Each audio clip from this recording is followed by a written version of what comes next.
নমস্কার বন্ধুরা, আজ চলে এসেছি আমের চাটনি রেসিপি নিয়ে।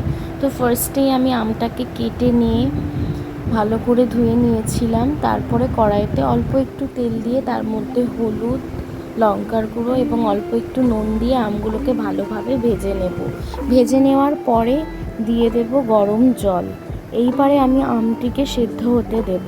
তো দেখতেই পাচ্ছেন যে কত সুন্দর একটা কালার অলরেডি দিয়ে দিয়েছে। দেখুন, আরও কিছুক্ষণ পরে ফিরে আসলাম।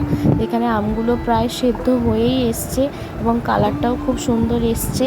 এই পর্যায়ে আমি দিয়ে দেব পরিমাণ মতো চিনি বা বাতাসা বা গুড়, যে যেটা পছন্দ করেন। তো এখানে আমি দিচ্ছি বাতাসা, কারণ বাতাসা দিলে কি হয়, কালারটাও খুব ভালো আসে। তো আপনারা যেই রকম মিষ্টি খান সেই ওয়াইজ দেবেন। তো আমি বাতাসা দিয়ে দিলাম, দিয়ে এবার ভালো করে মিক্স করে দেব এবং মিক্স করে আবারও এটা কিছুক্ষণ ফুটতে দেব, যাতে করে ওই মিষ্টি ভাবটা আমের মধ্যে পুরোপুরি ঢুকে যায়।